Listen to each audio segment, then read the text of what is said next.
우리는 사도 바울 일행의 제2차 선교 여행에 대해서 말씀을 나누고 있습니다. 제2차 선교 여행은 세 가지 특징이 있습니다. 하나는 성령의 인도하심이었다는 겁니다. 사도 바울은 아시아로 가서 복음을 전하려고 하였지만 마게도냐 사람의 환상을 보고 사도 바울은 마게도냐로 건너가서 유럽 선교를 시작하였습니다. 두 번째로 이 제2차 선교 여행은 유대인들의 대적과 비방이 심하였다는 것입니다. 가는 곳곳마다 사도 바울은 유대인들의 대적을 받았습니다. 그래서 사도 바울은 옮길 수밖에 없었습니다. 빌립보에서 데살로니가로, 데살로니가에서 베레아로, 베레아에서 아덴으로 옮겨가면서 복음을 전하였습니다. 세 번째, 이 사도 바울의 제2차 선교의 특징은 도시 중심의 전도 사역이었다는 것입니다. 이것은 일종의 거점 전도지요.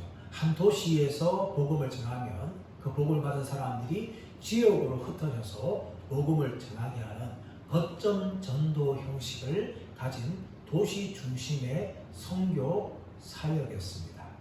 이렇게 사도 바울이 제2차 선교 여행을 하면서 아덴에서 복음을 전하였습니다. 이 아덴의 복음 전도 사역은 다른 지역에 비해서 많은 열매가 없었습니다.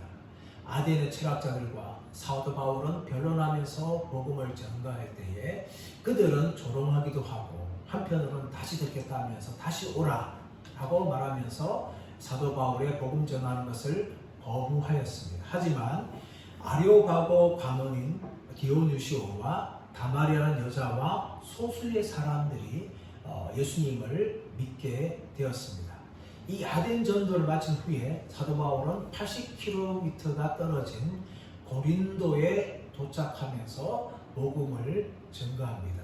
그런데 고린도에 도착하여서 사도 바울은 복음을 전가할 때에 고린도전서 2장 3절에서 자신의 심정을 고백하였습니다. 그 고백은 무엇인가 하면 내가 너희 가운데 거할 때에 약하고 두려워하며 심히 떨었다 라는 고백을 한 것입니다.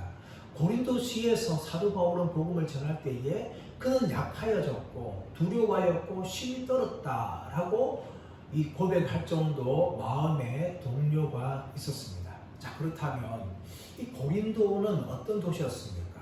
이 고린도는요, 앞에서 전하였던 아덴보다 굉장히 많은 사람들이 살고 있었습니다. 아덴 같은 경우는 과거의 옛 영광을 거의 잃었기 때문에 한 10,000명 정도밖에 되지 않은 소도시에 불과하였습니다. 하지만 고린도는 그리스 남부 아가야 지방의 수도로서 무려 65만 명이라는 사람이 살고 있던 거대 도시였습니다.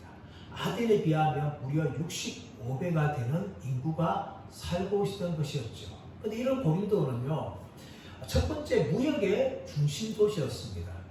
남북으로는 그리스 본토와 펠레폰네소스를 잇는 육로가 통과하게 되어지고 또 로마와 이 소아시아를 잇게 되어지는 해로가 열린 곳입니다. 그래서 많은 사람들이 무역을 하는 곳인데 이 고린도 근처에는 두 개의 항구를 가지고 있었어요. 로마와 연결되어서 아드리아 해와 연결되는 메카에움이라는 항구가 있었고 또 터키 지방과 이어지는 겐그리아, 에게에 이어지는 겐그리아라는 항구가 있었어요. 이처럼 두 개의 항구가 있을 정도로 무역이 굉장히 활발했던 도시였습니다. 또 하나는 이 고린도는 지혜의 도시였어요. 아덴처럼 대학 중심의 도시는 아니었지만 많은 철학자들, 지혜자들이 그곳에 있었습니다. 그래서 아리스티테스라는 사람에 의하면 사람들이 거리에만 다니면서 어느 사람을 만나서 자신의 인생의 문제를 상담했다라고 고린도대에서 기록을 했다는 것이죠. 세 번째 고린도는요, 매우 육감적인, 육체적인 도시였습니다. 성적으로 굉장히 문란한 도시였다는 것이죠. 고린티아조라는 말이 있는데 고린도인처럼 살다 라는 말이 있는데 이것은 바로 음행하는 사람들을 향하여 부르던 말이었어요. 그 정도 고린도는요, 음행하는 도시였습니다. 예를 들어서 아프로디테라는 여신을 섬기는 신전이 있었는데 그 신전에 무려 1000명의 여사제들이 있었어요. 그저 낮에는 또 아프로디테 신을 향하여서 제사를 하였지만 밤이 되면 고린도에 내려와서 수많은 남자들과 관계를 맺었습니다. 그뿐만 아니라 아폴로 신전에는 미소님이 있어서 제사라고 오는 남자와 여자들과 동침하는 그런 음란한 행위를 행했다는 것이죠. 이런 음행 도시였기 때문에 이런 음란한 것들이 고린도 교회에 들어와서 이 아비의 아내와 이 동침하는 또 간음을 행하는 문제들이 고린도 교회 안에 발생을 할 수밖에 없었다는 것입니다. 네 번째로 고린도 도시는 이 경기가 체육 대회가 열렸던 곳이었어요. 이 고린도에서 16km 떨어진 이스미아라는 지역이 있는데 이 이스미아는 경년 다시 말하면 2년마다 한 번씩 체육대회가 열렸어요. 이 체육대회는 많은 사람들이 모였는데 이 체육대회는 올림픽에 버금가는 고대 경기였습니다. 그 정도로 이 고린도는 활발한 도시였어요. 그래서 사도 바울은 이런 고린도에 도착하면서 복음을 전할 때에 내가 너희 가운데 거할 때에 약하고 두려워하며 심히 떨었다 할 정도로 마음에 부담감을 많이 가지고 있었습니다. 하지만 사도 바울은 이 고린도에서 1년 6개월 동안 사역을 하면서 많은 사람들에게 복음을 증거하고 예수 믿게 하는 이런 놀라운 일들이 일어났다는 것입니다. 오늘 본문의 말씀은 이 고린도에서 사도 바울이 어떻게 사역을 했는지에 대해서 말합니다. 첫 번째로 사도 바울은 이 고린도에서 아굴라와 브리스길라 부부를 만나게 됩니다. 2절 말씀 보겠습니다. 2절 말씀 시작. 아굴라라 하는 본도에서 난 유대인 한 사람을 만나니 글라우디오가 모든 유대인을 명하여 로마에서 떠나라 한 고로 그가 그 안에 브리스길라와 함께 이달리아로부터 새로 온지라 바울이 그들에게 가매. 고린도에서 첫 번째 누구를 만나는가 하면 아굴라와 브리스길라를 만납니다. 아굴라는 본도에서 난 유대인이라고 말합니다. 이 본도라는 것은 흑해 아래에 있는 도시입니다. 이 도시 아주 큰 도시인데 이 본도 출신의 유대인이 바로 아굴라라는 거예요. 이 아굴라가 브리스길라와 함께 로마를 떠나서 고린도에 왔다라고 이야기합니다. 이 브리스길라는 브리스가라는 것이 정식 명칭인데 이 브리스가라는 것은 로마의 명문 가문 중에 하나예요. 그래서 이 브리스길라는 로마의 귀족 출신의 사람이라는 것을 추측할 수가 있습니다. 그런데 이 아굴라와 만나서 이 고린도게 되어지는데 이 고린도게 된 배경이 무엇인가 하면 로마 황제 글라우디오가 유대인들을 추방했기 때문에 이들은 고린도에 올 수밖에 없었습니다. 왜 추방했느냐? 역사를 보게 되어지면 크레스투스라는 이 선동에 의해서 글라우디오 황제가 유대인들을 추방했다라고는 기록이 있습니다. 근데 크레스투스라는 이 선동이 무엇이냐? 학자는 두 가지를 이야기합니다. 크레스투스라는 것은 그 당시에 로마의 노예들의 흔한 이름이었어요. 그래서 이 크리스투스라는 노예가 유대인들을 선동해서 일어난 소동이었다라고 이야기합니다. 또 하나는 크리스투스라는 것은 그리스도를 말하는데 그리스도를 믿는 기독교인들이 복음을 전하다 보니까 유대인들이 그들을 핍박하면서 로마에서 소동을 일으킨 것이다 라고 학자들은 말합니다. 전 두 번째 견해에 동의를 하는데 어떤 이유든지 간에 이 크리스투스의 소동과 관련되어서 글라우디오 황제가 모든 유대인들을 로마에서 추방을 하였어요. 그러다 보니까 이 아굴라가 그의 아내 브리스길라와 함께 고린도에 도착하여서 그들은 천막을 만드는 일을 합니다. 자, 3절 말씀 보시면 생업이 같으므로 함께 살며 일을 하니 그 생업은 천막을 만드는 것이더라. 아굴라와 브리스길라가 먼저 고린도에 도착해서 그들이 새로 와서 있는데 바울이 그들에게 가서 함께 천막을 만드는 일을 합니다. 이 바울은 로마서 16장 3절 4절에서 아굴라와 브리스길라에 대해서 어떤 평가를 하고 있는지 이렇게 말합니다. 너희는 나의 동력자인 브리스길라와 아굴라에게 문안하라. 저희는 내 목숨을 위하여 자기의 목이라도 내놓았다 라고 이야기합니다. 그 정도로 아굴라와 브리스길라는요, 사도 바울의 사역을 위하여서 자신의 모든 것을 아끼지 않고 헌신하며 동력했던 사람이었다는 것을 우리가 알 수가 있습니다. 그런데 우리는 이 사실에 대해서 두 가지를 발견할 수 있어요. 하나는 무엇인가 하면 여성 사역의 중요성이라는 것입니다. 그 당시만 하더라도 모든 게 다 남성 중심이었어요. 지금과 달리 이 남성 중심의 사회에 있죠. 그래서 항상 기록하는 것은 어떻게 기록하는가 하면 아굴라와 브리스길라 이렇게 기록을 해야 됩니다. 그런데 사도 바울은 로마서에서 브리스길라와 아굴라라고 이야기합니다. 그만큼 이 사도 바울의 사역에 있어서 아굴라도 헌신하였지만 브리스길라가 더욱더 많은 헌신을 하였기 때문에 아굴라와 브리스길라 부른 것이 아니라 브리스길라와 아굴라라고 그들의 부부를 향하여 불렀다는 것이죠. 그 정도로 브리스길라는 남편은 아굴라보다 사도 바울의 사역에 더욱더 열정적으로 헌신했던 사람이었습니다. 그래서 사도 바울이 고린도에서 또 사역을 할 수가 있었던 것입니다. 이것은 바로 여성 사역이 얼마나 중요한지를 이야기하고 있습니다. 오늘날 교회는 사실 남성 중심이에요. 그런데 이 남성들보다 사실 숫자는 여성들이 훨씬 많습니다. 2배가 많아요. 2배가 많기 때문에 여성들을 교회에서 사역하게 하지 않는다는 것은 교회 부흥에 막대한 지장을 줄 수가 있는 겁니다. 그래서 교회는요, 여성들이 마음껏 사역할 수 있는 길을 열어줘야 됩니다. 성경을 보십시오. 성경에 보시면 물론 남성들이 많은 활동하였지만 드문드문 여성들이 나타나서 나라와 민족을 구하는 일들이 성경에 기록되어 있어요. 예수님께서 복음을 전하다닐 때에 예수님들을 공격했던 사람들이 누굽니까? 바로 여인들이었어요. 여인들이 예수님과 제자들이 쓸 것을 다 공급을 하였죠. 구약을 보시면 가나안 왕 야빈이 이 군대를 끌고 공격할 때에 그와 함께 싸웠던 사람이 바락 장군이었지만 그 바락 장군 뒤에서 싸우라고 이야기했던 사람이 누굽니까? 바로 드보라였어요. 드보라 이 선지자가 이 바락 장군을 격려하고 가나안 왕 야빈의 군대, 시스라의 군대와 싸우게 하고 이스라엘 백성들을 구원하는 그런 일이 일어났다는 것입니다.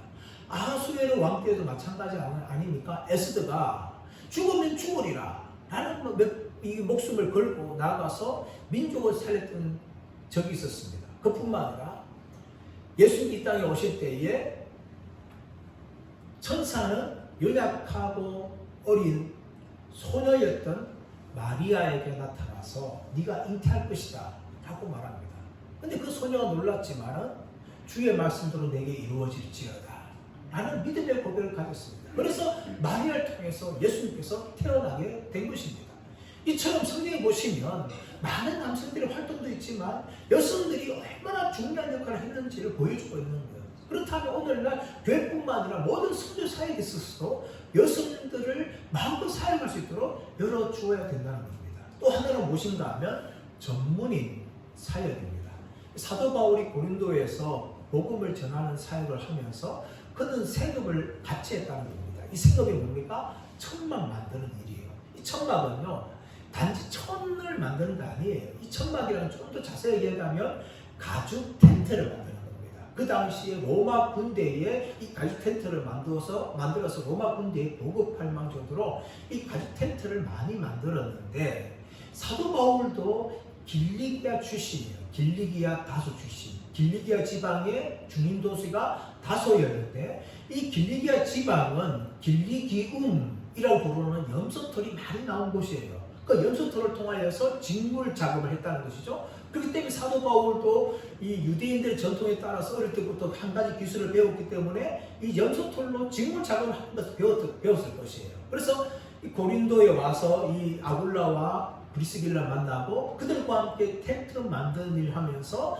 그런 평소에는 텐트를 만들면서 생업을 활동하고 또 안식일이 되면 회당에 들어가서 복음을 전하는 일을 감당했다는 겁니다. 스스로 사도 바울은 자신의 복음 사역할 수 있는 돈을 벌었다는 것이죠. 왜냐하면 이 고린도에는 아직까지 예수님의 사람이 없기 때문에 사도 바울의 사역을 지원해 줄 수 있는 분들이 없었어요. 그러면 사도 바울은 자기 스스로 돈을 벌어야 했고 또 복음 전도 사역에 그 감당할 수 있는 물질을 확보했다는 것입니다. 이렇게 사도 바울은 평일에는 텐트를 만드는 일을 하고 안식이 되면 복음을 전하였는데 이런 텐트 만드는 일을 오늘날 무엇이라고 부르는가 하면 텐트 메이킹이라고 부르는데 이 단어가 바로 전문인 사역자를 일컫는 말이에요. 텐트 메이킹 미셔너리. 그래서 자신들의 직업을 가지고 복음을 전하는 그 일을 하는 사람들, 이 전문인 사역자, 자비량 사역자로 부르는 것이죠. 이런 사역자가 왜 필요하겠는가 하면 공산권이나 이슬람 교회에서는요 목사의 신분을 가지고 들어가지 못해요. 입이 접촉되지 않는 거죠. 그렇기 때문에 많은 목사님들도 직업을 가지고 들어가고 또 다른 전문인 사역자들도 직업을 가지고 들어갑니다. 대학 교수라든지 영어 교사라든지 간호사라든지 또 엔지니어라든지 이런 기술을 가지고 공산권이나 또 이슬람권에 들어가서 또 일을 하면서 만난 사람들에게 몰래 복음을 전하고 그들에게 예수님을 증거하는 사역이 필요하다는 것이죠. 목사님들이 하지 못하는 이 전문인 사역자들의 활동이 오늘날 공산권이나 또 이슬람권에서 굉장히 많이 필요합니다. 이런 사역들을 사도 바울이 지금 하고 있는 것을 보여주면서 4절 말씀 보시면 안식일마다 바울이 회당에서 강론하고 유대인과 헬라인을 권면하니라. 안식일은 회당에서 이 강론을 하였고 유다인과 헬라인을 권면했다는 것. 이 강론했다는 것은 토론하다, 논쟁하다. 유대인들과 구약 성경을 가지고 예수가 그리스도라는 것을 사도 바울은 토론하고 논쟁하였어요. 그 결과가 뭡니까? 유대인과 헬라인을 권면했다는 것. 이 권면했다는 것은 단지 권면했다, 예수 믿으세요 이렇게 말하는 것이 아니라 그들을 확신시키고 그들을 굴복시켰다라는 의미입니다. 사도 바울은 구약 성경을 가지고 회당에 들어가서 유대인과 경건한 헬라인들에게 복음을 전하니까 그들이 사도 바울이 전한 복음을 듣고 믿는 일들이 이 고린도에서 일어났다는 것을 사도 바울의 사역을 소개하고 있습니다. 이럴 때 5절 말씀 보시면 실로와 디모데가 마게도냐로부터 내려와서 바울이 하나님의 말씀에 붙잡혀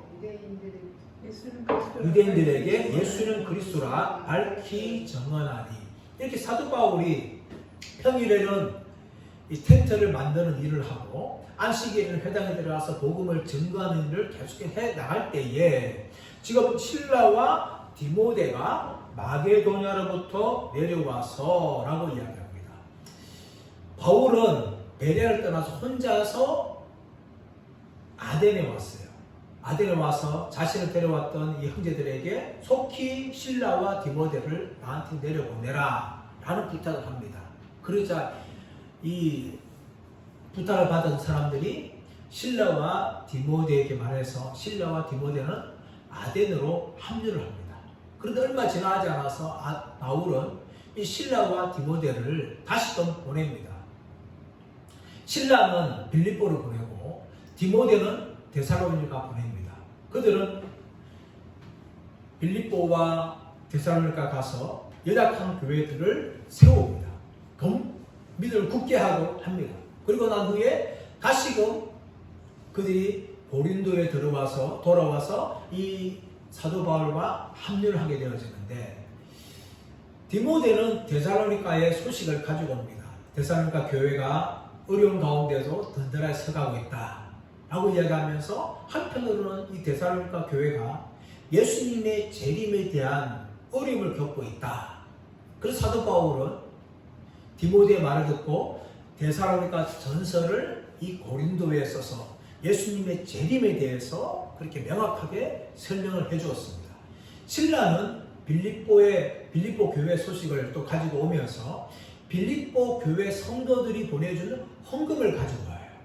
그래서 사도 바울은 이때부터 텐트 만드는 일을 그만두고 복음 전하는 일에 전념하게 되어집니다. 근데 사도 바울은 물질에 붙잡힌 것이 아니라 어디에 붙잡혔는지를 5절 말씀에 다시 이야기하는데 바울이 하나님의 말씀에 붙잡혀 유대인들에게 예수는 그리스도라 밝히 증언하니 라고 이야기합니다. 빌립보 교회 성도들이 보낸 헌금은 사도 바울이 마음껏 사역할 수 있는 길을 열어주었어요. 그러면서 사도 바울은 무엇에 붙잡혀 복음을 증거하는가 하면 말씀에 붙잡혀서 복음을 증거했다라고 이야기합니다. 지금도 많은 사람들이 무언가에 붙잡혀 살아갑니다. 어떤 사람은 정치 권력에 붙잡히죠. 그래서 국회의원 떨어져도 대통령 떨어져도 계속해서 하고 싶은 마음들이 생기는 겁니다. 또 어떤 사람들은요, 돈에 붙잡혀 살아갑니다. 평생 돈 하면서 붙잡혀 살아가죠. 또 어떤 사람들은 건강에 붙잡혀 살아갑니다. 평생 건강 관리 열심히 좋은 거 먹고 또 운동을 열심히 합니다. 평생 그 건강 관리 잘 해요. 또 어떤 사람들은 술과 담배에 평생 쩌들어갑니다. 또 어떤 사람들은 요즘에 마약에 쩌들어 살아갑니다. 가끔씩 뉴스나 유튜브 보게 되어지면요, 미국의 마약 상황이 굉장히 심각합니다. 사람들이 좀비처럼 그렇게 걸어가고 있는 걸 보게 되어지죠. 근데 여러분, 오늘날 우리 대한민국도 마약 공화국이 되고 있어요. 굉장히 마약이 퍼지고 있고 많은 사람들이 정말 몰래 마약을 하고 있습니다. 이렇게 수많은 사람들이 많은 것들에 붙잡혀 살아갑니다. 그렇다면 우리 그리스도인들은 무엇에 붙잡혀 살아가야 될까요? 오늘 사도 바울은 하나님의 말씀에 붙잡혀서 예수는 그리스도라고 증거했다는 것이죠. 이 하나님의 말씀이 무엇입니까? 바로 복음입니다. 복음에 붙잡혀서 예수는 그리스도라고 증거합니다. 저와 여러분, 세상의 어떤 것에 붙잡히는 것이 아니라 하나님의 말씀에 붙잡혀 살아가기 축복합니다. 예수의 복음에 붙잡혀 살아가기 원합니다. 사도 바울은 말씀에 붙잡혀서 예수님 그리스도로 담대하게 증거했는데, 우리도 평생에 정말 이 복음에 붙잡혀서 예수를 그리스도라 증거하는 저와 여러분 되시기를 예수의 이름으로 축원합니다. 자, 그런데 여러분, 이렇게 사도 바울이 복음을 증거할 때에 또 대적한 사람이 있습니다. 자, 6절 말씀. 그들이 대적하여 비방하거늘. 그들이 누굽니까? 유대인들입니다. 사도 바울이 회당에서 유대인들에게 예수는 그리스도라고 증거하였지만 유대인들은 대적하며 비방을 하였습니다. 여전히 유대인들은요, 이렇게 복음에 대해서 비방하고 대적하죠. 자, 그러자 바울이 어떻게 합니까? 바울이 옷을 털면서 이르되 너희 피가 너희 머리로 돌아갈 것이요 나는 깨끗하니라. 이후에는 이방이 되기로 가리라 하고, 두 가지를 이야기합니다. 옷을 털면서 너희 피가 너희에게로 돌아갈 것이다. 그리고 나는 너희를 떠나서 이방인에게 가겠다. 이렇게 말합니다. 여러분, 이 말은요, 사도 바울이 유대인들을 더 이상 전도하지 않겠다라는 말이 아닙니다. 사도 바울은 끊임없이 유대인들을 사랑했어요. 계속해서 그들을 향하여 복음을 증거하였습니다. 하지만 이제는 이 유대인들이 너희가 복음을 거절하고 예수를 거절했으니까 그 거절한 대가는 너희가 받는 것이 마땅하다라는 것을 사도 바울이 선언하는 겁니다. 예수님께서도 12 제자를 파송할 때에 또 70인 전도에 파송할 때에 그들이 너희를 거절하게 되어지면 너희 발에서 먼지를 털어라. 그렇게 말합니다. 그래서 뭡니까? 책임이 나한테 없다는 거죠. 너희가 거절했기 때문에 너희가 책임을 져야 된다 라는 표시로서 사도 바울이 유대인들을 향하여서 옷을 털면서 너희 피가 너희에게 돌아갈 것이다. 그리고 나는 깨끗하고 이후에는 이방인에게 가리라. 물론 사도 바울은 계속해서 유대인들에게 복음을 증거하였지만 더욱더 이방인 선교에 매진하겠다라는 것을 이야기하는 겁니다. 비록 유대인들이 대적하지만 그 대적에도 불구하고 바울은 자신의 책임을 끝까지 하겠다라고 이야기하면서 그는 이제 이방인 전도에 더욱더 집중하게 되어지는데 7절 말씀 보시면 거기서 옮겨 하나님을 경외하는 디도 유스도라는 사람의 집에 들어가니 그 집은 회당 옆이라. 디도 유스도는 사람은 하나님을 경외하는 이방인이었어요. 디도라는 것은 로마 가문을 이야기하고 있는데 이 로마 가문의 출신인 디도 유스도라는 하나님을 경외하는 이런 이방인에 가서 복음을 증거하는데 그 집이 하필이면 바로 회당 옆이었어요. 그래서 회당 옆에서 많은 사람들에게 복음을 증거하는 그런 일을 하게 되어지고 이제는 회당이 아니라 개인 집에서 유대인이 아니라 이방인 중심의 사역을 하고 있는 사도 바울의 모습을 보여주는 겁니다. 그러자 8절 말씀 보시면 또 회당장 그리스도가 온 집안과 더불어 주를 믿으며 수많은 고린도 사람도 믿고 듣고 믿어 세례를 받더라. 이렇게 복음을 전도하다 보니까 회당장인 그리스보가 예수님을 믿게 되어지고 또 집안의 모든 사람들이 믿는 일이 일어난다는 것입니다. 이 고린도는 유대인들이 많았기 때문에 한 개의 회당이 있는 것이 아니라 여러 개의 회당이 있었어요. 회당의 구성원은 유대인들이 10명 이상은 되면 만들 수 있기 때문에 많은 회당들이 있었을 것이에요. 그 중에 하나의 회당인 회당장인 그리스보가 예수님을 믿게 되어지고 자신뿐만 아니라 온 집안 사람들이 예수 믿게 되어져요. 자, 그러자 주위에 있는 많은 고린도 사람들도 믿고 세례를 받는 이런 놀라운 일들이 이 고린도에서 일어났습니다. 얼마나 복음이 확장되고 있습니까? 자, 그런데 이 순간에 예수님께서 환상 중에 사도 바울에게 나타나서 말씀하십니다. 자, 9절 말씀 시작. 밤에 주께서 환상 가운데 바울에게 말씀하시되 두려워하지 말며 침묵하지 말고 말하라. 밤에 주께서 환상 가운데 사도 바울에게 나타났어요. 너무나 절묘한 타이밍입니다. 지금 사도 바울 통해서 많은 고린도 사람들이 예수 믿게 되어져요. 자, 그러면 어떤 일을 예상할 수 있습니까? 유대인들의 아주 심한 대적들을 예상할 수 있어요. 이때의 사도 바울은 아마 두려움이 생겼을 것입니다. 가는 곳곳마다 이방인들이 예수 믿게 될 때에 항상 유대인들은 대적했다는 것을 사도 바울은 알고 있었습니다. 그래서 사도 바울은 이렇게 고린도 사람들이 예수 믿을 때에 이제 얼마나 유대인들이 자신을 핍박할까 라는 어느 정도의 두려움을 가지고 있을 때에 예수님께서 밤에 환상 가운데 사도 바울에 나타나서 두려워하지 말며 침묵하지 말고 말하라 라고 예수님께서 말씀하시는 것입니다. 얼마나 적절한 타이밍입니까? 유대인들의 이 대적을 인해서 두려워하고 있는 사도 바울에게 예수님께서는 두려워하지 말며 침묵하지 말고 말하라 라고 사도 바울에게 격려를 합니다. 사랑하는 여러분, 우리가 인생을 살아가면서 복음을 전도할 때에 수많은 대적들과 고난을 당할 때 결코 두려워하지 마십시오. 우리 예수님께서 우리를 향하여서 두려워하지 말라라고 말씀하십니다. 자, 그렇다면 왜 예수님께서 두려워하지 말라라고 이렇게 격려하시는지 두 가지 이유가 나오는데 10절 말씀 보시면 내가 너와 함께 있음에 어떤 사람도 너를 대적하여 해롭게 할 자가 없다. 예수님께서 내가 너와 함께 하니까 어떤 사람도 너를 대적하여 해롭게 할 자가 없다라는 것입니다. 대적하여 해롭게 할 자가 없다는 것은 아예 대적할 사람이 없고 해롭게 할 사람이 없다라는 말이 아니라 비록 그들이 너를 대적하고 해롭게 하겠지만 내가 너와 함께하고 너를 보호해주겠다라는 의미입니다. 사도 바울은 가는 곳곳마다 여전히 대적받고 많은 사람부터 이 공격을 받았습니다. 그러나 예수님께 그때에도 함께 하시고 사도 바울의 목숨을 예수께서 지켜주시겠다라고 말씀하고 있는 것입니다. 그러므로 사도 바울은 로마서 8장 31절에서 하나님이 나와 함께하면 내가 누구를 두려워할까? 라고 고백을 합니다. 이 고백이 바로 사도 바울의 고백이었어요.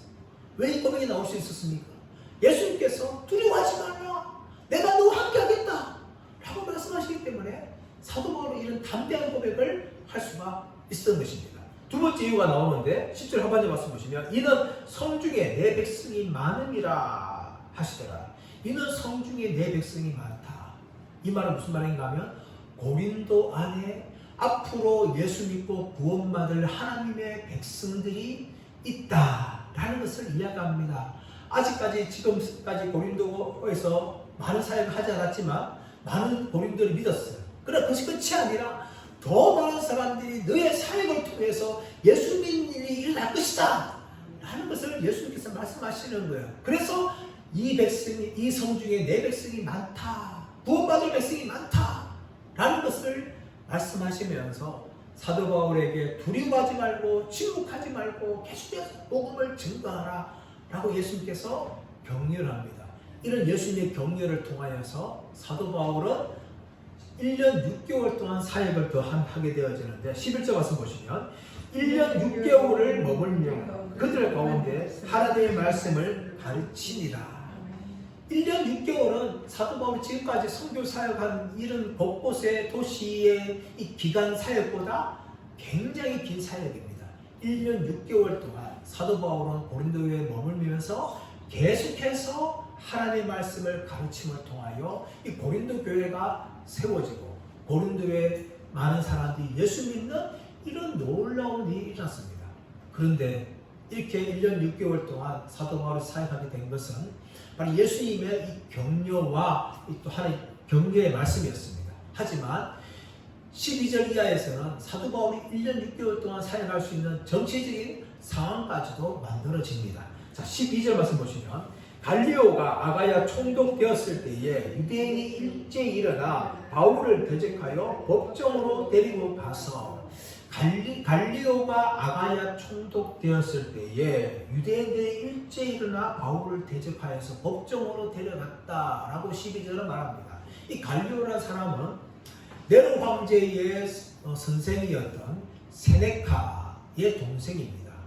이 사람이 주후 51년, 52년쯤에 이 아가야 총독으로 와서 다스리는데 이 총독되었을 때 유대인들이 바울을 대적하여서 일어나서 고소를 하게 되어지는데 그 고소 내용이 무엇인가 하면 13절 말씀 보시면 말하되 이 사람이 율법을 어기면서 하나님을 경외하라고 사람들을 권한다 하거늘. 이 율법이라는 것은 단지 모세의 율법 구약 성경을 말하는 것이 아니라 로마 법을 이야기합니다. 로마에서는요 로마 제국이 공인하지 않는 종교를 전하는 것을 불법으로 여겼어요. 그래서 유대인들은 그 법을 가지고 이 사람들이 로마 법을 어기면서 하나님을 전하고 있다 라고 이 바울을 고소를 합니다. 자, 그러자 이런 고소에 대해서 바울이 변론하려고 하는데 그때 갈리오 총독이 나와서 교통 정리를 해줍니다. 자, 14절, 15절 읽겠습니다. 시작. 바울이 입을 열고자 할 때에 갈리오가 유대인들에게 이르되 너희 유대인들아 만일 이것이 무슨 부정한 일이나 불량한 행동이었으면 내가 너희 말을 들어주는 것이 옳거니와 만일 문제가 언어와 명칭과 너희 법에 관한 것이면 너희가 스스로 처리하라. 나는 이러한 일에 재판장 되기를 원하지 아니하노라 하고 지금 갈리오가 바울이 말할 때에 먼저 나서서 정리를 하는데 유대인들아 만일 이것이 무슨 부정한 일이나 불량한 행동이었으면 내가 너희 말을 들어주는 것이 옳다. 이 말이 무슨 말입니까? 바울이 지금 예수를 전하고 있는데 이것이 로마법을 어기는 것이면 내가 너희 말 들어주는 게 마땅하다. 하지만 15절 만일 문제가 언어와 명칭과 너희 법에 관한 것이면 너희가 스스로 처리하라. 나는 이러한 일은 재판장 되기를 원하지 아니하노라. 이 말이 뭡니까? 이것은 바울이 예수를 전하는 것은 로마법에 어긋나는 것이 결코 아니다. 이것은 유대교 자체에 관한 것이다. 그래서 나는 이런 유대교 자체에 관한 일에 대해서 나는 상관하지 않겠다 하면서 유대인들의 고소를 기각시키는 것이죠.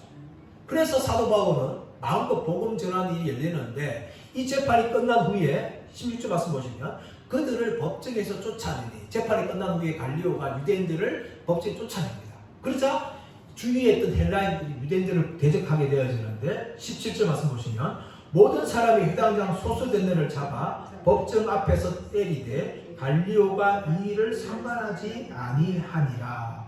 모든 사람들은 헬라인들을 말하는데 이 사람들이 회당장 소스데네를 잡아서 법정 앞에 때렸다라고 이야기하는데 아마 유대인들의 이 고소에 가장 앞장선 사람이 이 회당장 소스데네라고 추측되어집니다. 그래서 많은 헬라인들이 이 회당장 소스데네를 잡아서 법정 앞에서 때렸다는 것이죠. 그만큼 이 그리스도인들은요 유대인들을 혐오스럽게 생각했습니다. 1년 전만 하더라도 글라우디오가 로마에서 유대인들을 추방했던 것을 알고 있었을 것이에요. 그래서 로마 제국 전체에서 유대인들을 혐오하는데 갈리오 총독이 새로 왔을 때에 갈리오 총독을 향해서 고소하는 이 유대인들을 미워하여서 이 사람들이 바로 회당장 소수단을 잡아서 때리는데 갈리오는 이 일에 전혀 상관하지 않고 모른 척하게 되어집니다. 사도 바울은 이 고린도에서 1년 6개월 동안 하나님의 말씀을 증거하게 되어지고 그래서 말씀의 증거를 통하여서 많은 유대인들과 헬라인들이 예수 믿는 그런 일들이 이 고린도에서 일어나게 되어지고 고린도 교회가 세워집니다. 그뿐만 아니라 이 갈리오 총독의 이 재판을 통하여서 네로 황제가 본격적으로 그리스도인들을 핍박하기 전까지 10년 동안 기독교는 계속해서 복음을 증거함을 통하여 로마 제국에서 수많은 사람들이 예수 믿는 사람들이 나타나게 되어지고 곳곳에 교회가 세워지는 이런 일이 일어나게 되어집니다. 이것은 하나님의 섭리입니다. 비록 유대인들이 바울을 대적해서 고소하였지만 하나님은 갈리오라는 총독을 사용해서 10년 동안 복음을 마음껏 증거할 수 있는 모든 정치적인 환경까지도 하나님이 열어주신다는 것을 성경은 보여주고 있는 것입니다. 그러므로 여러분, 우리가 이 땅에서 살아갈 때에 어떤 대통령이 세워지든 어떤 지도자가 세워지든 우리는 하나님을 믿어야 됩니다. 하나님의 모든 주권과 섭리를 믿어야 되는 것입니다. 그럴 때에 이 나라 문제를 우리가 걱정하지 염려하지 않고 기도를 하나님께 맡겨 드릴 수가 있는 것입니다. 그뿐만 아니라 여러분, 우리가 이 땅 삶을 살아가면서 우리는 두려워하고 걱정할 수 있습니다. 그때마다 우리는 예수님의 음성을 기억해야 돼요. 두려워하지 말라. 내가 너와 함께한다. 성경은 끊임없이 우리를 하여서 366번이나 두려워하지 말라라고 말씀하고 있습니다. 그러므로 우리는 이 땅의 삶을 살아가면서 어떤 고난과 어려움이 찾아오고 또 복음을 증거할 때 대적을 받는다 하더라도 두려워하지 마시고 담대하게 그리스도인으로서 또 복음의 정인으로서 이 땅의 삶을 살아가시는 저와 여러분들 되시기를 예수님의 이름으로 축원합니다.